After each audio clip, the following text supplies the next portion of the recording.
This is the second part of modern Indian history, conquest of Bengal. अब बंगाल जो था it was the richest सूबा under the Mughals and इसमें Bengal province को अगर देखो तो ये बिहार, वेस्ट बंगाल, उड़ीसा, बांग्लादेश इनसे मिलकर बना था, यानी काफ़ी बड़ा प्रोविंस था ये।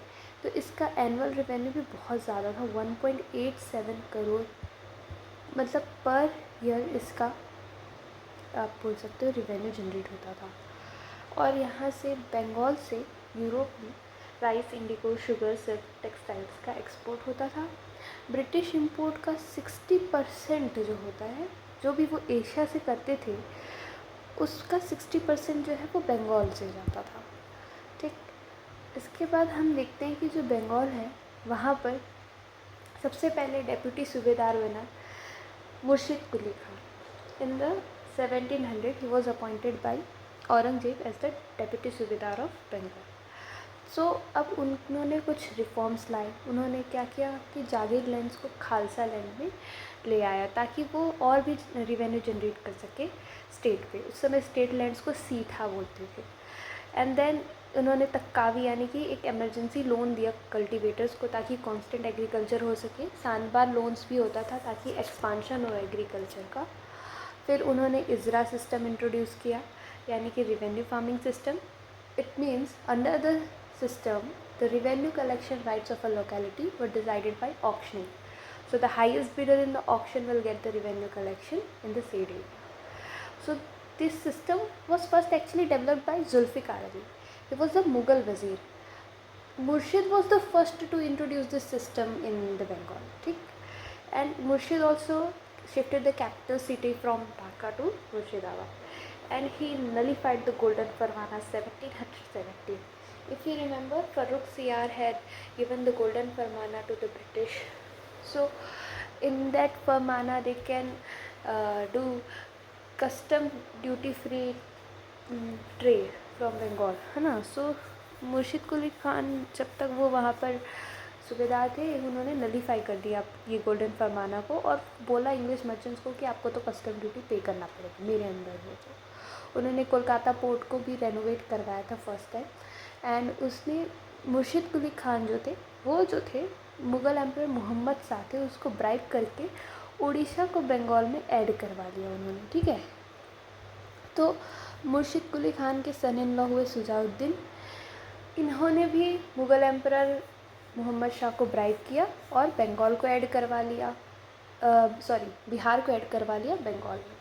फिर जब सुजाउद्दीन के सन है सरफराज खान, उनको क्या है अलीवर्दी खान ने मार दिया। He was the deputy governor of Bihar. ठीक है, अलीवर्दी खान। अब इसके बाद हम जानते हैं ये बहुत ही मतलब एबल्ड हम बोल सकते हैं गवर्नर रहे बंगाल के, तो या नवाब रहे, है ना। अब ये 1740 to 56 तक थे। तो इन्होंने क्या किया, इंग्लिश एंड फ्रेंच फोर्टिफिकेशंस को प्रिवेंट किया। वो भी बिल्कुल मुर्शिद कुली के जैसे ही never allowed the English merchants to take liberties और टू क्लेम एग्जेम्पशंस। ठीक, उन्होंने भी पुट कलकत्ता को सेकेंड टाइम के लिए रेनोवेट करवाया। And he encourage the Muslim merchants to settle in the city Kolkata in large numbers. So as a result the population of city Kolkata जो था it increased drastically of phenomenally. And then Alivardi Khan ने अपने grandson को बोला कि कभी भी तुम इस इंग्लिश को यहाँ पे डोमिनेंस जमाने नहीं दोगे। ठीक है, उनके साथ कोई भी उनको लिबर्टी एग्जेम्पशन लेने नहीं दोगे। अब उनके ग्रैंडसन आते हैं सिराजुद्दौला। ठीक है, अब सिराजुद्दौला जो थे उनके साथ क्या हुआ कि इंग्लिश के कुछ डिफरेंसेस होने लगे। इंग्लिश उनकी स्वेरिंग इन सेरेमनी में नहीं गई और इंग्लिश ने जो सिराज के कज़न है शौकत जंग उसको सीक्रेटली सपोर्ट किया, है ना, जो कि मतलब बंगाल के थ्रोन में वो भी बैठना चाहते थे। तो एंड इंग्लिश ने क्या किया, एक करप्ट ऑफिसर था किशन दास, उसको सिराज को हैंड ओवर करने से मना कर दिया। फिर 1756 में एक थर्ड कर्नाटिक वॉर भी चालू हो चुका। अब जिस पे इंग्लिश और फ्रेंच दोनों ने अपना मतलब फोर्टिफिकेशन तैयार करने लगे जहाँ पे भी सेटलमेंट बनाए थे, क्योंकि इंग्लिश और फ्रेंच के बीच में ये चल रहा था ना कर्नाटिक वॉर। अब फ्रेंच को तो सिराज ने जब ऑर्डर किया कि डिमोलिश कर दो तो उन्होंने कर दिया, और इंग्लिश को भी उसने बोला कि डिमोलिश कर दो भाई ये जो सेटलमेंट के अराउंड तो फोर्टिफिकेशन करो, तो English refuse to abide by the orders, है ना। देन ऑन जून 7 1756 सिराज ने वॉर डिक्लेयर कर दिया इंग्लिश के साथ, and Siraj defeated the English and captured all their settlements. तो जून 1756 में सिराज जो है कलकत्ता में गया और कलकत्ता का नाम उसने अलीनगर कर दिया। अब डिफीटेड इंग्लिश जो है वहाँ पे एक आइलैंड है फुल्टा नाम का, वहाँ जाके शेल्टर ले लेते हैं। ये एक क्वेश्चन आता है इम्पोर्टेंट कि कौन से आइलैंड में इंग्लिश शेल्टर लेते हैं, तो ये फुल्टा आइलैंड था, ठीक है। उसके बाद फिर सिराज जो है अपने एक दोस्त मानिक चंद को गवर्नर बना देता है अलीनगर यानी कि कलकत्ता का। अब क्या होता है कि जून 19 को जब उसने कलकत्ता का नाम चेंज किया था अलीनगर में, उसकी रात को ब्लैक होल इंसिडेंट जो है ऐसा माना जाता है कि हुआ है, अकॉर्डिंग टू हॉलवेल। हॉलवेल जो था वो प्रेसिडेंट था Calcutta council of English merchants का। तो 1756 दिसंबर में फिर क्या हुआ कि अब एडमिरल वॉटसन और कर्नल रॉबर्ट क्लाइव को फुल्टा भेजते हैं। वो लोग यहाँ रहते हैं, कर्नाटिक वॉर चल रहा होता है तो मद्रास में रहते हैं। अब क्लाइव जो है वो मानिक चंद को अपने साइड कर लेता है ब्राइट करके, और वो नवाब के आर्मी को डिफीट करके वापस से कलकत्ता सिटी ले लेता है। तो अब एक ट्रीटी साइन होती है अलीनगर ट्रीटी, जिसमें सिराज और इंग्लिश के बीच में ये एग्रीमेंट होता है कि इंग्लिश को उनका सेटलमेंट मिल जाएगा और वो टैक्सेस पे करेंगे और रिस्पेक्ट करेंगे नवाब के ऑर्डर्स को। लेकिन यहाँ पे क्या था कि रॉबर्ट क्लाइव जो था उसको तो संतुष्टि नहीं था, है ना। तो उसने क्या किया, धीरे धीरे चुपके से कॉन्स्पिरेसी की अगेंस्ट नवाब सिराज, है ना। तो क्लाइव ने मीर जफ़र को क्या किया कि मैं तुम्हें नवाब बनाऊंगा, ऐसा प्रॉमिस किया। अब मीर जफ़र जो थे सबसे बेस्ट आर्टिलरी कमांडर था in India at that time, ठीक। और वो मतलब चीफ कमांडर था, उसको मीर बख्शी कहा जाता था, है ना। सिराज का वो मैटरनल अंकल था, मामा, ठीक। और फिर अब क्या होता है कि इसके साथ मीर जफ़र के साथ उसने रॉय दुर्लभ जो कि ज़मींदार था बुधवान को, उसको भी 2 ज़मींदारी देने का प्रॉमिस किया क्लाइव ने। जगत सेठ जो था वो एक रिचेस्ट बैंकर था बंगाल का, he was promise 40 lakh by Clive. And Omi Chand जो था वो दोनों के बीच में एक ट्रांसलेटर जैसा था, तो वो एक रिचेस्ट सिंधी मर्चेंट था, है ना, एक मीडिएटर था। और क्लाइव ने उसको बोला कि मैं 20 लाख दूंगा।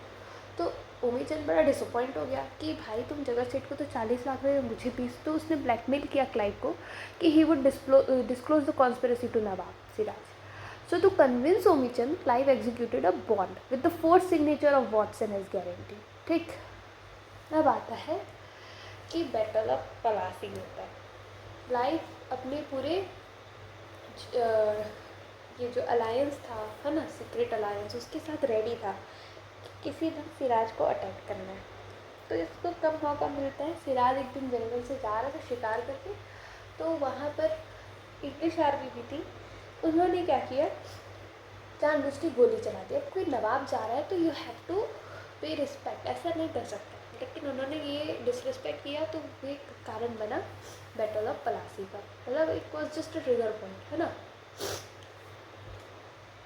अब बैटल ऑफ पलासी होता है on the banks of the river Bhagirathi. Plassey नाम का एक जगह था, पलाश जो शब्द है वो पलाश के फूल के उसके ऊपर रखा गया, पलासी जगह का नाम, जो कि भागीरथी रिवर के बैंक में था ये जगह, ठीक है।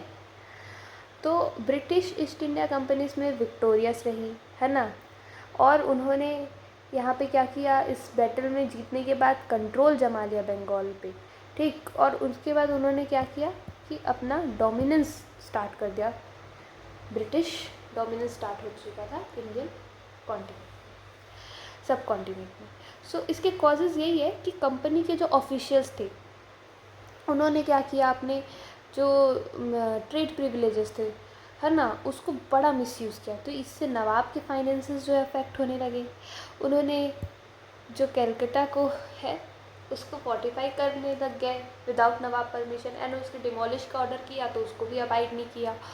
देन उन्होंने फ्यूजिटिव्स लाइक कृष्णा दास को क्या किया, असाइलम प्रोवाइड किया, and they supported the rival of Siraj-ud-Daulah that is Shaukat Jung, है ना। एंड देन सिराजुद्दौला ने भी क्या किया कि कैलकाटा को कैप्चर कर लिया 1756 में। और ब्लैक होल ट्रेजिडी एक इंसिडेंट हुआ जो ट्रेजिडी है, ब्लैक होल ट्रेजिडी। इसमें क्या हुआ था कि 146 मेंबर्स जो है, ऐसा माना जाता है, इंग्लिश मर्चेंट्स जो थे उनको कैप्चर कर लिया गया और एक छोटे से रूम में कैद कर लिया गया, लॉकअप कर लिया गया, और उसमें से 23 लोग ही सर्वाइव कर पाते। ठीक है, तो अब बैटल कैसे होता है कि पहले तो क्लाइव आता है दिसंबर 1756 में एडमिरल वॉटसन के साथ। कहाँ पे? फुल्टा में, Fulta island, you should remember the name. ठीक है, इसके बाद क्या होता है कि वहाँ पे जाने के बाद वो मानिकचंद के साथ कॉन्स्पिरेसी करता है और उनको हरा देता है नवाब की आर्मी।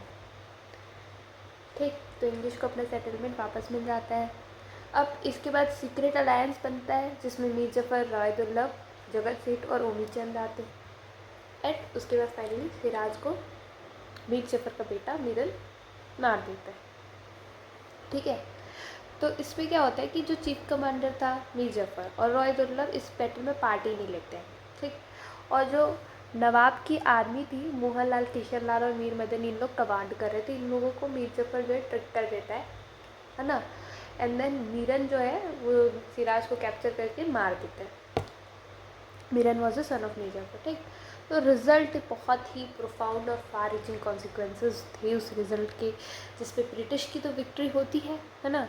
और फिर मीर जफ़र को क्या बना दिया जाता है? नवाब बना दिया जाता है। और एक्चुअली में it was just for name sec. De facto rulers जो थे वो तो कौन थे? बंगाल के ब्रिटिश थे।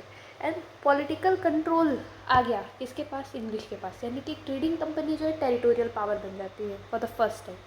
इकोनॉमिक एक्सप्लॉयटेशन स्टार्ट हो जाता है ना। It is believe that 20 million pounds worth resources were being looted, है ना, फ्रॉम बंगाल।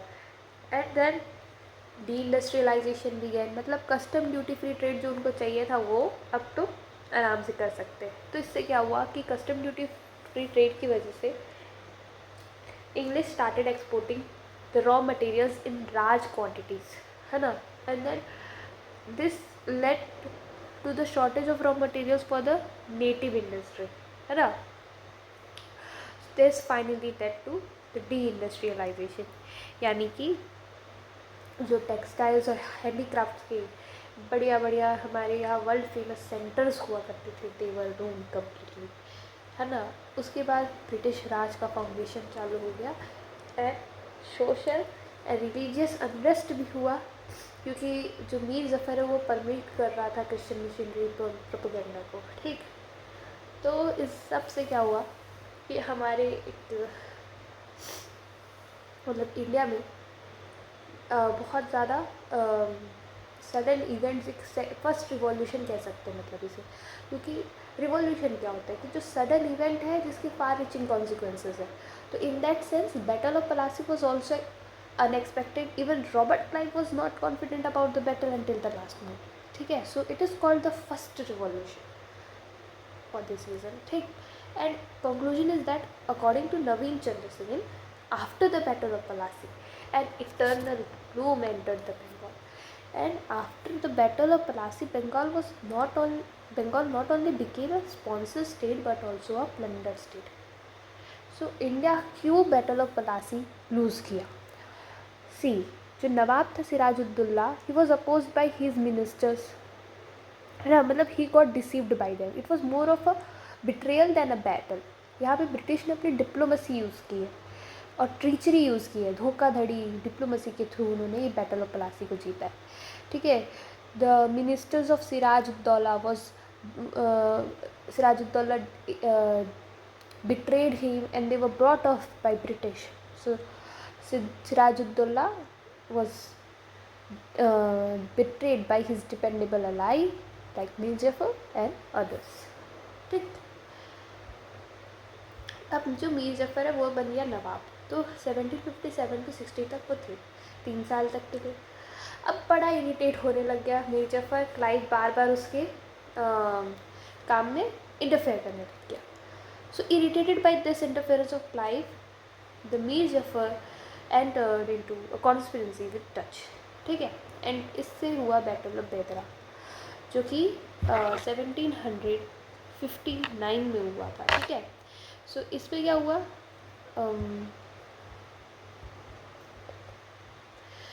इंग्लिश जो थे इस बैटल ऑफ बेडरा में जीत जाते हैं, और डच जो है, और जिसके साथ मीर जफ़र ने मतलब उनके साथ एक अलायंस बना दिया था, और बैटल ऑफ बेदरा हुआ, मीर जफ़र और डच मिलकर इंग्लिश के खिलाफ लड़े थे, तो उसमें हार जाते हैं डच। तो मीर जफ़र को तो निकाल देते हैं कि तुम अब नवाब नहीं बनोगे, अब हम मीर कासिम को इंस्टॉल कर रहे हैं, और डच को भी बाहर निकाल दिया जाता है इंडिया से। अब जो मीर कासिम है वो बनते नवाब 1762-63। इसका काम था कि चलो भाई मैं नवाब बन गया, मैं जल्दी जल्दी ब्रिटिश को उनका जितना मेरे नवाब बनाने के लिए जो मैं चुका सकता हूँ चुका देता हूँ, फिर उनसे दूर हो जाऊँगा। तो ऐसा सोच के उस मतलब ये बहुत ही मोस्ट एफिशिएंट रूलर था बंगाल का after Alivardi Khan. We can say that he was the ablest nawab, है ना। तो उसने क्या किया, 5 लाख रुपए पे कर दिया to English for war expenses during the third Carnatic war. Then he gave them 2 more zamindaris, Midnapore और चित्तागोंग को, है ना। Gave them 50% share in the chunam trade. जो चुरनाम मतलब कि बीटल नट्स का ट्रेड जो होता है ना असम में, बीटल नट्स आ सुपारी, ठीक है। अब क्या हुआ कि मीर कासिम और ब्रिटिश के बीच में डिफरेंसेस आने लगे। क्यों? क्योंकि मीर कासिम ने शिफ्ट कर दिया मुर्शिदाबाद से मुंगेर में अपना कैपिटल सिटी को। उन्होंने आर्मेनियंस जो थे उनको एम्प्लॉय किया ताकि ब्रिटिश आर्मी जो है उसके खिलाफ तो नहीं कह सकते, बट बंगाल आर्मी को उन्होंने ट्रेन करना चालू किया। तो इससे ब्रिटिशर्स को लगा कि ये हमारे खिलाफ हो जाएगा कभी भी। This created a suspicion in the mind of the British और इंग्लिश, है ना। So due to the misuse of dastaks, है ना, मीर कासिम जो था 1763 में abolish the custom duty for all the merchants. यानी इस पर क्या हुआ, या में मेन कॉज ये था, the main cause of the dispute between Nawab and the English was the misuse of dastak. Dastaks are the passes. Actually, English got the right to issue the dastaks for their merchants under the 1717 Golden Farmana. And dastaks जो थे, this was issued by the president of Calcutta Council, है ना, of English merchants.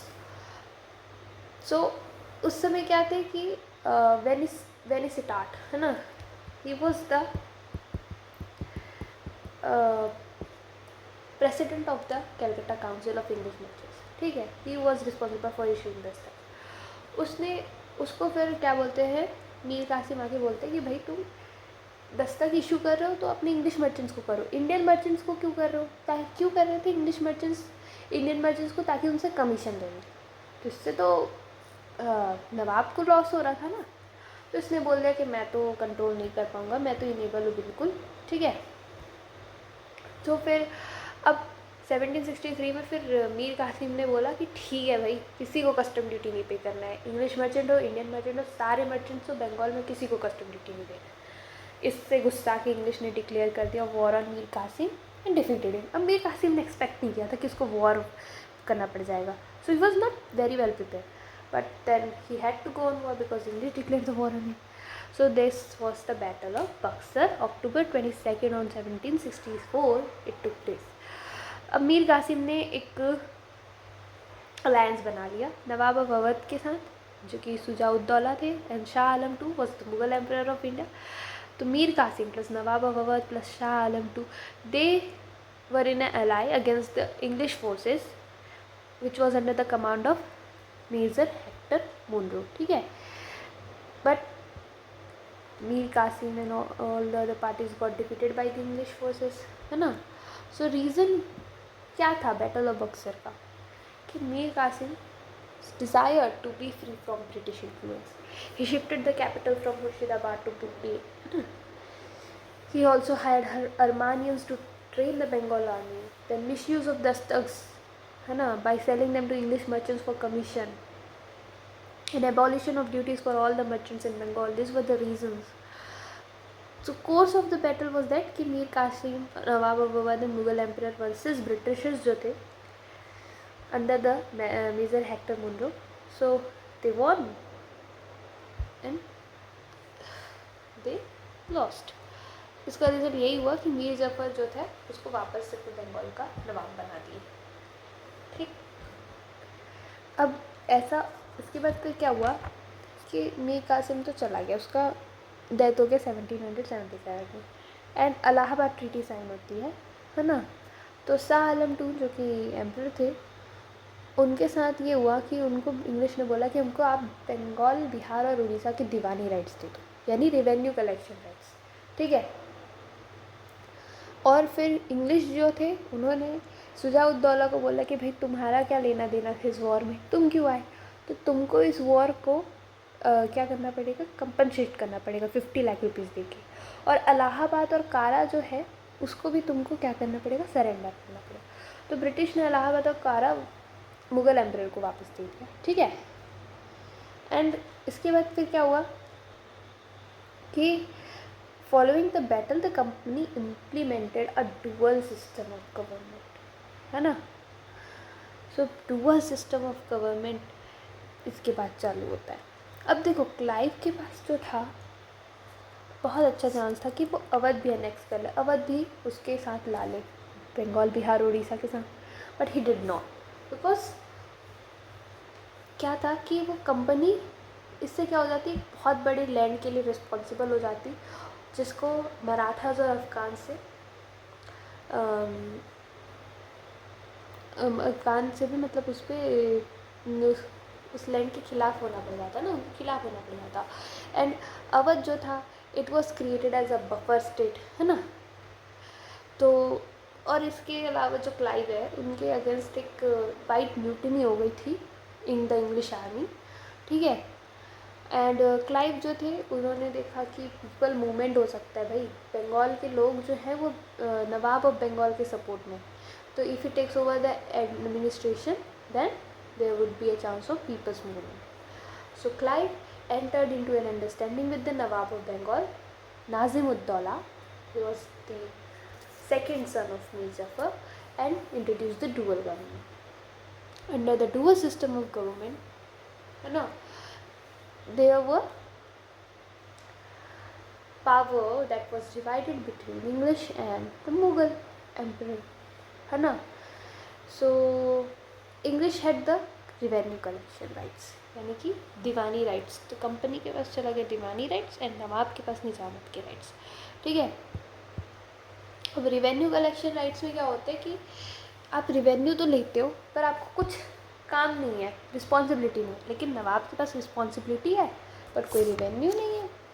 तो in this system English had revenue without responsibility, nawab have responsibility without revenue, ठीक है। तो as a result जो company के पास तो रियल पावर था विदाउट एनी रिस्पॉन्सिबिलिटी, है ना। And the main purpose behind this system was to create a situation where the nawab himself would had over the administration, ठीक।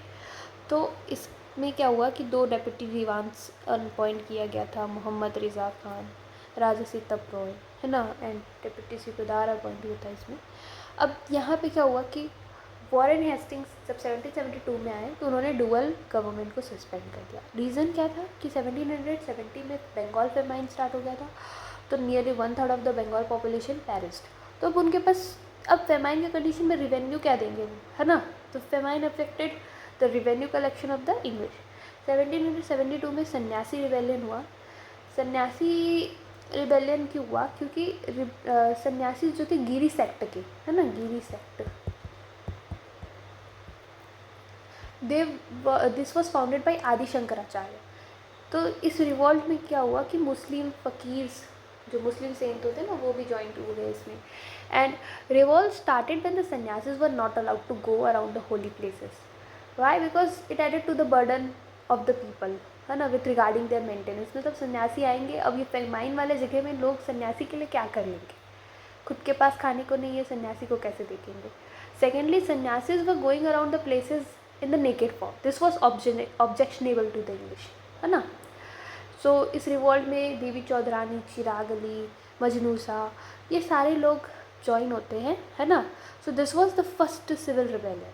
एंड बंकिम चंद्र चटर्जी जो थे इन हिज नॉवल आनंद मठ glorified the revolution as the first civil rebellion, and he also wrote an exclusive novel with the title देवी चौधरानी, है ना। अब impact क्या हुआ battle of Buxar का कि अगर पलासी जो है हम बोल रहे धोखेधड़ी से जीता गया था, तो बंगाल में बक्सर को जो है बैतल और बक्सर में ब्रिटिश अपने मेरिट से जीता है। इंग्लिश यहाँ पे डी जूरी रूलर बन चुकी थी, है ना, ऑफिशियल राइट्स के थ्रू। एंड मतलब Mughal emperor himself declared the English as the real as rulers, है ना, he gave them the revenue collection rights ना।